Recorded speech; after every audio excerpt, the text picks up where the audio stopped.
What exactly is absurdism? Let me explain. At the end of what people called the Great War, World War I, as if any war can be great, a lot of people thought it was ridiculous, absurd, for, let's say, a farmer to go off to kill people and be killed because some stranger in the capital told them to. And who were they supposed to kill? A person they'd never met and who had never given them any offense, but happened to carry a piece of cloth, like this one, that was different from the piece of cloth that they carried, like this one. And it is absurd when you think about it. Maybe everyone would have been better off if the farmer had just stayed home and grown food for people. From there, it was a small step to questioning all the rules of their society. Why had mankind used its engineering brilliance to create not machines that create a utopia for human beings, but machines that destroy people efficiently with previously unimagined violence? How is that rational? A lot of assumptions and beliefs like these were questioned in the 1920s and 30s. People said those rules were irrational, totally arbitrary, and would be hilarious if the consequences of those beliefs weren't so deadly serious. People looked all around them and suddenly saw that the world was cuckoo crazy and full of ridiculous rules and practices. That absurdity showed up in art and literature. At first it was Dada, a movement that rejected art that had any meaning. They called it anti-art. It was a revolt against the conventional, polite hypocrisy that nearly destroyed the world during the war. Dada produced deliberately nonsensical and or shocking spectacle like the experimental film Un Chien Andalou by Salvador Dali and Luis Buñuel, as well as The Gas Heart by Tristan Tzara. But those aren't examples of the kind of absurdism that this video is about. Dada is pre-absurdism, proto-absurdism. The absurdism I'm talking about was something that grew out of Dada.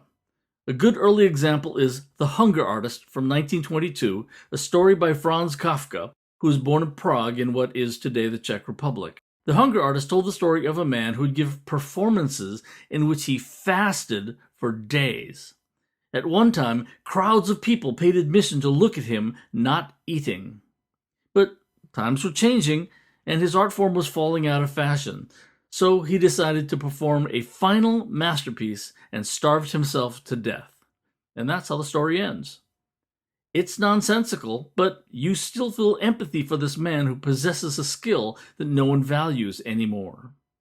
What does the story mean?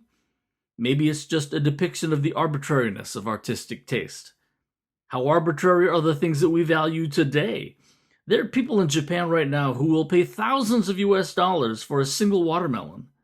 And is a hunger artist any more absurd than those ridiculous YouTube challenges where people eat a whole ghost pepper or put laundry detergent pods in their mouths just so people will watch them do it?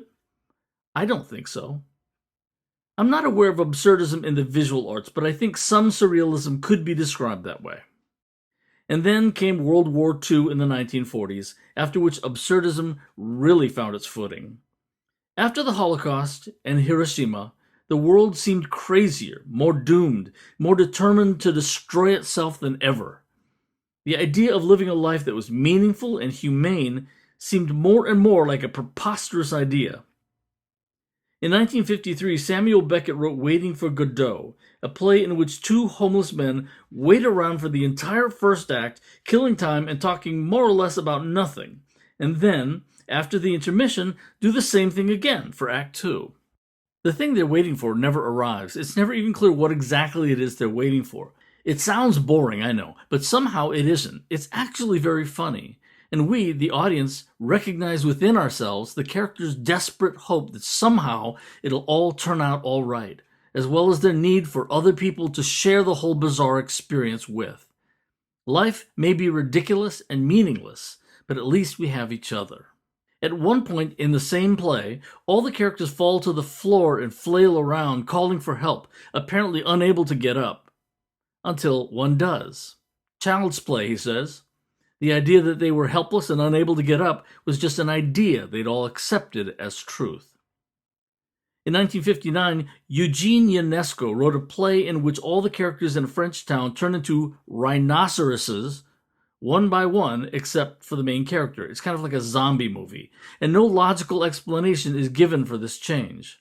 Ridiculous? Yeah, definitely. However, some people have also said it was a metaphor for the craziness of communities falling prey to the appeal of fascism. This man, Kurt Vonnegut, wrote late 20th century absurdist novels like Slaughterhouse-Five, in which a young American soldier witnesses the horrific Allied firebombing of Dresden, Germany as a POW, and later is abducted by aliens and put into an alien zoo, and for a companion, the aliens give him a pornographic actress named Montana Wildhack. I kid you not. Absurdism can be found everywhere in popular art today. Think of the second season of the TV show Atlanta, Monty Python, Saturday Night Live. Wes Anderson's films are absurdist from top to bottom. In 1977, Elvis Costello wrote a song that included the lyric, "I used to be disgusted, but now I try to be amused." I think that line captures the spirit of absurdism. Don't get depressed at how broken the world is. Ridicule it. Have a dark, sardonic laugh at it. That's absurdism.